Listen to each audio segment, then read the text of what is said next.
This paid podcast is a partnership between Slate Studios and Century 21 Real Estate.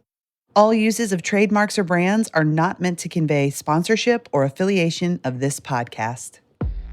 From Century 21 Real Estate, this is The Relentless, the podcast that looks at sales differently. As entrepreneurs, we write our own playbooks. When we're thrown off course, when assumptions hold us back, we find a way to move fearlessly in a different direction. I'm Kristen. I'm an author, entrepreneur, and podcast host. And in a world filled with noise, there's a superpower I've developed that's helped me more than anything else. Never letting fear get in the way. That means building up confidence, taking risks, and tackling the really hard problems. And that's what we're exploring this season. How can we move fearlessly in a world filled with potential obstacles? Get ready to meet the people who transform what scares them into something that inspires them. It's time to move fearlessly and stay relentless. If you've seen the headlines, you know the signs. Extreme wildfires, stronger storms, fast rising sea levels. Our planet is getting warmer. So how did it get so hot? Carbon, more than 1 trillion tons, trapped in the Earth's atmosphere. And if we do nothing, no exaggeration, the consequences could be apocalyptic. Where does that leave us? Where does the relentless come in? It turns out entrepreneurs have a great opportunity to move fearlessly in the face of climate change. And my guest today has some innovative ideas for how to do it. My name is Stacy Smedley. I'm currently the executive director of Building Transparency. We're a nonprofit focused on providing the free open access tools and data necessary to reduce embodied carbon emissions of construction. When Stacy Smedley was 8 years old, developers razed the forest around her grandparents' house, clear-cutting the 5 acres where she used to play. All of the natural plant life was scraped away, and it became this muddy dirt landscape, and then asphalt cul-de-sacs and houses were built. Then I thought, gosh, I need to grow up and find a way to build buildings that don't destroy nature, and I can do that by being an architect. And that's exactly what she did. Making good on 8-year-old Stacy's promise, she spent much of her career working within the construction industry on sustainable building practices. Now, to make sure we're all on the same page, before we get started, could you define 2 of the phrases we'll be using a lot in our conversation? The first is climate change, and the second is sustainability. Sure. So climate change is the effect that human-made emissions are having on the environment when it comes to climate impacts. So if you think about the increased events that we're seeing when we think about forest fires or hurricanes or extreme floods or droughts, the climate is changing at a rate that is much faster based on the emissions that we as humans are putting into the atmosphere. And sustainability? And sustainability is a more holistic definition. If you think about everything that we do as humans that affect us sustaining a good life on this planet, it's anything to do with health impacts of the choices we make around materials toxicity or the pollution we're putting into the air, the effects that we're having on animals and plants, all of those things. Now, let's go back to the beginning. Was there a moment as a kid when you connected the dots between sustainability and building? Absolutely. When I was 8, I lived in a part of Oregon, in Clackamas, Oregon, that was pretty rural. My grandpa had bought some acreage there and built a house on this forested plot of land on a hill where my mom and I lived on the bottom floor and my grandparents lived upstairs. And so I just opened up a sliding glass door every day and I'd walk out into this forested environment with a creek and these big fir trees and blackberry bushes and deer that would come visit. And I thought that was pretty normal. So that's really the experience I had as my playground until I was 8. And at that age, my grandpa was getting up in years. He sat us down and told us he'd made the decision to sell the land that we were living on in that house. And he said it in such a way that I knew there was something bigger happening. I knew there was more than just, hey, this is what we're doing. And I watched, first our trees were all cut down, the trees I used to go sit under and look up at. And I called them my green sky trees because I'd read books under them. So at the same time, I was studying Julia Morgan, who was the first female architect in California to be licensed. And she had done a whole bunch of firsts. And I thought, gosh, I need to grow up and find a way to build buildings that don't destroy nature. And I can do that by being an architect like Julia Morgan was. So that's really started me down the path when I was 8. I feel like I'm still trying to satisfy 8-year-old Stacy's declaration of trying to do that. Oh, I love that origin story. I'm curious, was your family connected to construction or entrepreneurialism in any way?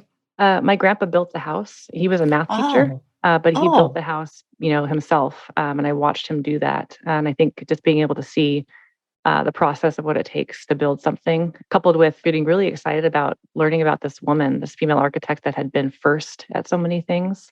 I got this desire to be first and have positive firsts that I can contribute, I think, as I grew up.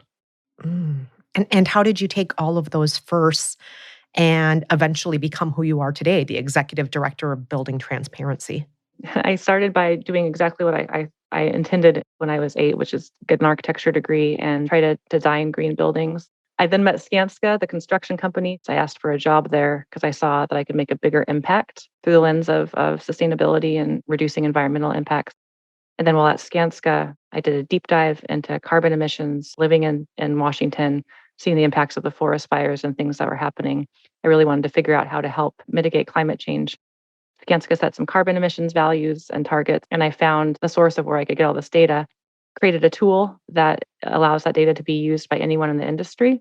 And that tool is really what launched the nonprofit. The tool needed a home where it could be free and open access. So it's been a circuitous journey. I thought I'd be a green architect, and now I'm basically a nonprofit tech startup executive director. And when you say nonprofit, you mean Building Transparency. I do.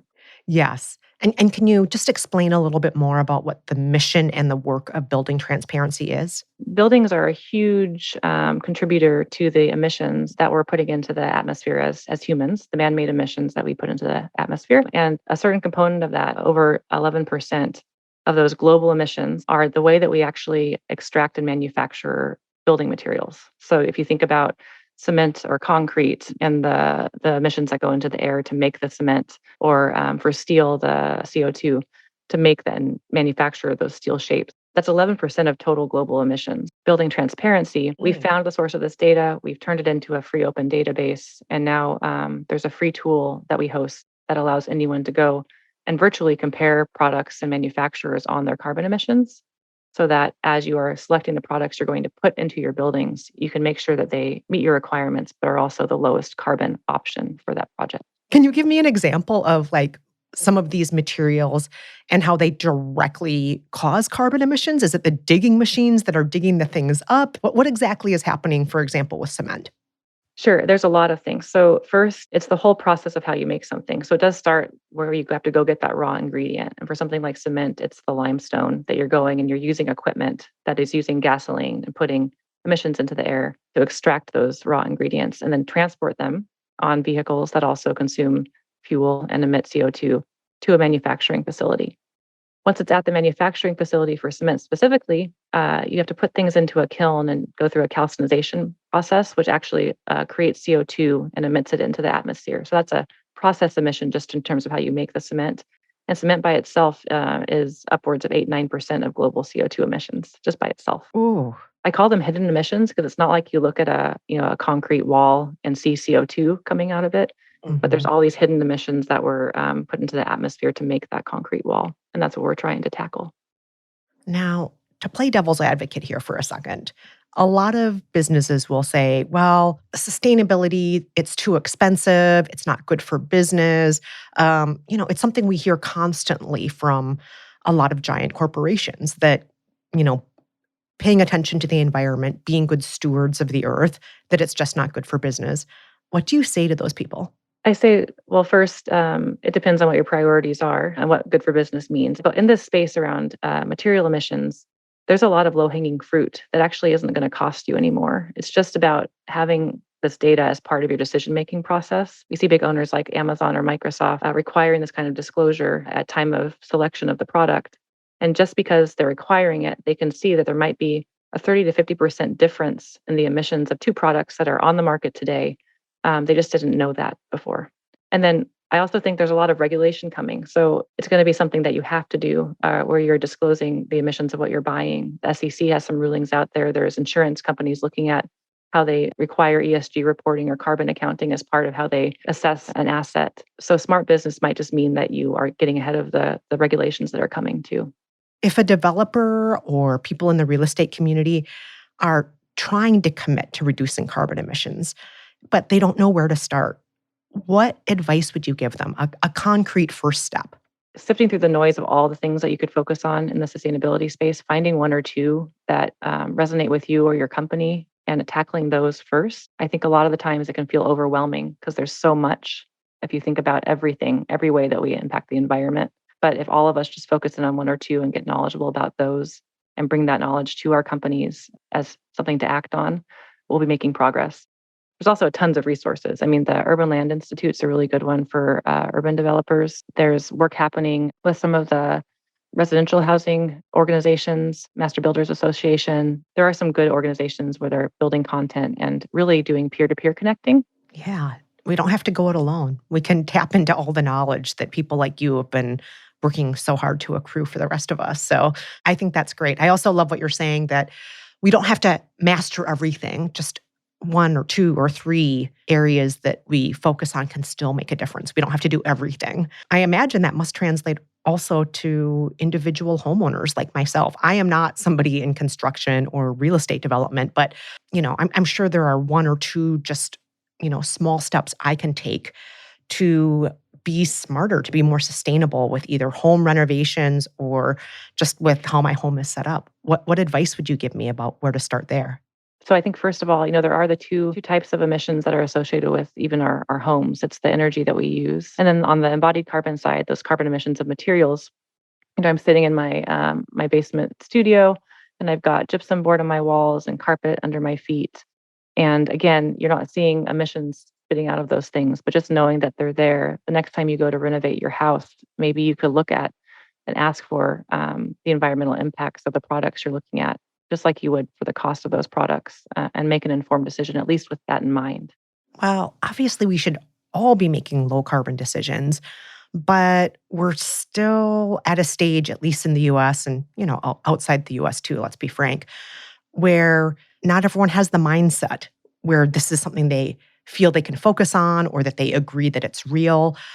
Are there valuable statistics or arguments that you found that are particularly effective when it comes to inspiring people to be more sustainable with real estate, with construction, or just with their viewpoint on all of these issues? We talk about climate change, and I think as that becomes something that's more experienced by more people, it's easier to make the connection between that and man-made impacts that have accelerated it. So I think it's exposure to that, unfortunately, that is going to help some folks along when it affects them personally. We get smoke here in Seattle that is much more frequent. I lived in the Pacific Northwest my whole life growing up. That never happened. Now my son, who's 11, has experienced days or weeks of smoke in the air every year of his life. In your ideal world, what kind of world would you want your son to grow up in? I mean, the one that I did. I guess I get emotional, actually. I want him to experience what I did when I was 8, being in that place with the trees and the healthy air and not worrying about the fact that that's changing. So if there's a world in the future where we are living in perfect harmony with the earth and we understand our impacts and have reduced them to a point where we don't have to worry about that anymore, there's so much innovation that is necessary, but that's being worked on. It would be a world where he's not worried about it, but we've learned how to live in harmony again. And Stacy, how do you talk to your son about the state of the world? If you were to, give some words of reassurance to your own son or to anybody else out there, what words of reassurance would you give, or what hard realities would you share? I do talk to him about this. I mean, we started building transparency during COVID, and he was sitting across the table from me, doing school, hearing me talk to all of these people about all of these things. And he'd ask questions. We need to be honest with our kids. That's a general statement. And they need to understand the reality of things. We need to do that in a way that inspires them to take action on it, just like I did. So for him, it's, here's where we are. Here's the state of things, and here's where it could go. But, your mom's doing everything she can to make a difference to help mitigate that, and you can too. I mean, he came up with an idea for a pollution sucking robot that would be, driving down the street with sensors in it that could, pull the CO2 out of the air, treat it like plants do, and put oxygen back out the other end. And that was when he was 8. I love that. That is amazing. Now, Stacy, I am very lucky that in my neighborhood in Brooklyn, there are a number of buildings that are actually rated A, B, C, substandard based on how environmentally responsible the buildings are. This is totally separate from, the LEED certification. This is how the energy is wasted in the building, how green the energy is that's used to keep the building going, and so on. Do you think a rating system like that would ever work nationwide? And or is there actually something similar to that exists already nationwide? I like the move to more of a ABCDE report card, ABCDF, whatever you want to say, where it resonates with the typical human who's used to things getting grades. And there are some programs that are looking at that too. The work that we're doing, what I kind of see around the corner, if I could do this and just say, go do this, is if you think about the nutrition label on food, it became something that was required and standardized as a requirement, right, through the federal government, where every food item, and now it's global. You go to any place and you can look up the calorie content or the ingredients to your food product before you buy it if you want to. I would love to have building nutrition labels that give you all this information very transparently and standardized. That becomes a global standard. So we just walk around and it becomes something that we can look at if we want to in a format we recognize. And then that can go into risk assessments, financial loan assessments, consumer purchasing requirements. I would love to have building nutrition labels give us all the environmental impacts of every building in the world. Oh, I would love that too. Yeah, especially if it was all over the world. I think a lot of people who are looking for a place to live and real estate agents who are, selling properties, showing properties, and so on, I think it would benefit everybody across the board. Yeah. So we'll see. Maybe someday. We've talked a lot about carbon emissions today. Besides carbon emissions, what other factors come into play when thinking about sustainability in construction? First is water consumption, the amount of water that we use and the scarcity of water in some places now, even in the US, California comes to mind. How we design and operate our buildings to use less water, recycle water. There's also waste. Waste is a big one, actually. So if you think about when you build a house or renovate a house or on a large project, you're building a big commercial office building. There's a big percentage of those materials that you cut off. You use only a certain piece of the gypsum board that go into a landfill if you're not being responsible about it and trying to get those materials back into recycling. Waste is one that I actually think needs to get more attention as we start to think about circularity of materials and how we can reduce those raw ingredients that we're using. Yes, yes. And that is something we're seeing in other industries now too, like fashion. Yeah, absolutely. I mean, I think about all the clothes that we make and then we send them to the Goodwill and then we buy new stuff all the time. It's the same kind of consumerism in construction materials where we buy the new product and we don't think about as much the thing that we're throwing away. All sorts of sectors, as you said, not just with construction, but just with what we consume for our own homes or bodies or day-to-day life and so on. Now, all this season, Stacy, on The Relentless, we are doing a deep dive into the idea of moving fearlessly. What does the phrase moving fearlessly mean to you? Well, for me personally, it was not waiting till I knew everything or things were perfect. Largely because when it comes to climate change, I think there's a consistent message that there's urgency right now around solutions. But I think it's okay not to have everything figured out. If you have a good idea or you feel compelled to do something, simply start. And that added knowledge and the kind of striving for perfection can come over time. That's a lesson I've learned through what we've done with EC3, where we started with imperfect data and only a set of categories. And just so we're clear here, EC3 means embodied carbon emissions, the carbon that lives in all the materials and processes used in construction. We didn't have every construction material covered. We didn't really know where the tool was going to go post-launch when we put it out there into the world publicly, but we just did it. And now we're up to 30,000 users in 70 countries. So wow. It's okay to admit that you don't know everything. And I think just doing that sometimes can be hard. I think it is for a lot of us. Can you tell me about a time when you had to think strategically so the fear wouldn't take over. For a lot of us, the fear does take over and we spiral and we just feel like paralyzed. Is there an example you can give where you strategically didn't let that fear take over?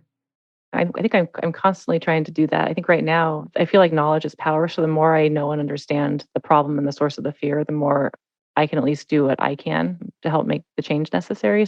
Right now I'm reading a couple of books to try to, I think, remind myself of all of it, but also educate myself so I can say, okay, I've gotten this one thing tackled now. I think we're doing okay when it comes to construction, embodied carbon emissions. What's the next thing that I can help with? How am I going to put my fear to good use to drive more action? Putting fear to good use to drive action. That's such a constructive way to think about fear rather than something that immobilizes us, something that drives us forward. And as an everyday goal, what is one practice, just one simple thing, a real estate agent could do that would help them keep an eye on sustainability? If I put myself in a real estate agent's shoes, I would say just having climate or sustainability as something that they're looking at or thinking about on every home that they are putting up for sale or helping their home buyer purchase. So just having it as a line item in the list of things that you're assessing each house with. I think the other thing is just have this in your mind in the context of what you're thinking about when you think about the work that you do. And that's probably pretty broad. That's not just for, folks in real estate, but really for anyone. We need to have carbon and climate and sustainability as a language that we speak. We don't have to all be fully literate in it yet, but it at least needs to be something that we can understand. Mm. And Stacy, what are you hopeful about for the future? So I told you I'm scared. We're not going to do everything fast enough, but I'm also hopeful at the increase in speed that I'm experiencing in the work that we're doing, but also witnessing. And that's coming from a number of places. I think first, the conversation around climate is something that used to not be in the news, hardly ever. We're seeing it now being talked about and presented in ways that we didn't just a handful of years ago. So it's just becoming something that's more understood and talked about, which is the first step to getting more folks to really take action on it. There's also all sorts of private companies. Again, Amazon, Microsoft are our partners. There's developers that are setting these targets and commitments to reducing their impacts. And there's policy coming. There's the Inflation Reduction Act that just passed with billions and billions of dollars in it related to construction, procurement of low carbon materials, and investments in ways to decarbonize things like cement. So companies that are coming up with new ways to make cement or steel can get money from the federal government right now to test those products and to actually bring them to scale, and then have the funding on the procurement side to actually purchase them. Through funding in the IRA. So there's just so much more happening today than there was a handful of years ago. And I'm just so blessed to feel like I can help touch some of that work. That gives me hope. Well, we feel so fortunate to have you share that hope with us, because it really can feel like a subject of existential dread, like something that is beyond our control and we can't fix this. But talking with you today, I feel more hopeful. I feel like, there are a lot of things to be afraid of, but there are things that we can do. So, Stacy Smedley, thank you so much for stopping by The Relentless to talk us through these fears and to share your wisdom. Thanks so much. In a minute, we'll hear how a Century 21 broker got his extraordinary work ethic. Stay with us. Here's a real estate reality check from me, a Century 21 affiliated agent. Looking to sell your home? It might be time to take away the personal touch. In fact, it may be the thing that takes your home from on the market to sold. Century 21 affiliated agents like me can help stage your home for success. It's why we've got a 98% recommendation rate. Now, let's get to work. Century 21, move fearlessly. Each office is independently owned and operated. Century 21 is a registered trademark owned by Century 21 Real Estate, LLC. And we're back. It's not every day I get to meet a Century 21 affiliate like Julio. My name is Julio Cardenas, and I am the broker of Century 21 King here in Rancho Cucamonga, California. Back when Julio was a sophomore in high school, he noticed a teacher with a really nice car. I thought, what is it about this teacher that is different than all the others? It came up that he sold real estate during the summertime. So that's what originally piqued my interest in real estate and getting into real estate. Julio didn't come from a real estate family. His parents were immigrants from Mexico, and from a young age, he saw their determination to provide for their family. My mother was a stay-at-home mom. She raised 5 of us. My father was in construction. He worked at a fence company, putting up, the block walls that are put up on the freeways. And what lessons about hard work and entrepreneurship did you learn from your parents? Because you obviously work very hard and you're an entrepreneur at this point. My father, he would work Monday through Friday with the construction company. And then on the weekends, Saturday and Sunday, he would go and do his own work in construction as well. There were neighbors or people in the neighborhood that wanted a block wall, wanted some masonry work done, wanted cement. And so my father, I remember him taking me, I was 9 at the time, so to some job sites that he had for the weekend on Saturdays and Sundays. And it later turned on to he had so much work on the weekends that he had to eventually quit his job because he had enough work to do and break off on his own. So he was really good at what he did. Yeah, absolutely. So from junior high to high school, I worked with him in his company. He was relentless when it came to attention to detail, and he was relentless when it came to customer service. He never advertised. It was just word of mouth, and he was busy all the time. So that showed what great customer service he had. Wow. That must have been the best education, to grow up with a father who owned his own business, who was so good at running his own business that he no longer needed a day job. I don't know if you saw the expression on my face when you said he never had to advertise. That is a dream come true for any company. I mean, that can be a huge part of our budget, to advertise and to hustle and to try and get our names out there as entrepreneurs. But the fact that he could just do it strictly based on the quality of his work and his reputation is phenomenal. That's incredible. Absolutely. Yes, absolutely. Now, can you talk about the Century 21 brokerage you own and how you developed that and how you've grown your team? I got my license when I was 20. I sold real estate for 17 years as an agent. And then an opportunity came for me to manage a company for a broker. And I took that opportunity. I was told years ago that an agent that goes from agent to manager, then owner, has a higher success rate than the person that goes agent straight to owner. Then the opportunity came to own my own business in 2008 when the market started to crash. And 15 years later, the care and hard work you put into the brokerage, it really shows, even with market ups and downs. What tips do you have for other folks just starting out about growing your team, about working with those, challenges that you had to deal with back then and then rebounding and building what you have now? Real estate, it's more about your mental capacity to handle rejection at the end of the day. You got to fall in love with the word no, but those no's have to be there in order for you to get to the yeses. And so it's cliche. However, if you're going to build a business, you have to be one of those that actually do the work. Yeah. When I'm leading workshops with others, I always say I get 9 no's for every 1 yes on a good day.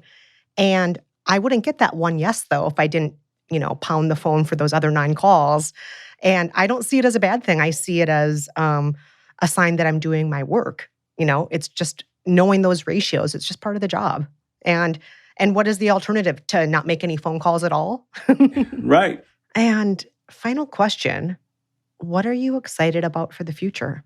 So I'm excited about opportunity for the future. Right now, the real estate market, it's already shifted. We're inching closer to a buyer's market, but there's still a shortage of homes.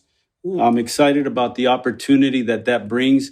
In real estate, these types of markets are what make agents truly agents, meaning the market we're coming out of, at least in Southern California, you put a house on the market, in one day you have 20, 30, 40, 50 offers, and the house is selling 100,000 above asking price. That's an anomaly. That rarely happens. We're going into a normal market where agents can learn the business wholly and truly. You can do an open house. You have to communicate with sellers a little longer. You have to learn, practice your sales skills. You have to practice scripts, learn what to say. Because in a market that we're just coming out of, you could have had your license for one day. You go list a house, it sells, you get a paycheck. Well, that's not what real estate has historically been. That's a great perspective on something that not everybody in real estate's excited about, but it's that sense of perspective that is part of why we see you as such a fearless owner-broker. So thank you so much for sharing that perspective. And Julio, thanks so much for joining us today on The Relentless. Thank you for having me. The Relentless is produced by Slate Studios in partnership with Century 21 Real Estate. You can find out more about the guests you heard in today's show and discover more great material from our Century 21 partners at slate.com/C21Relentless. I'm Kristen Meinzer. Thanks so much for listening. All rights reserved. Nothing herein is intended to create an employment relationship. Century 21 Real Estate, LLC fully supports the principles of the Fair Housing Act and the Equal Opportunity Act. Each office is independently owned and operated. This material may contain suggestions and best practices that you may use at your discretion.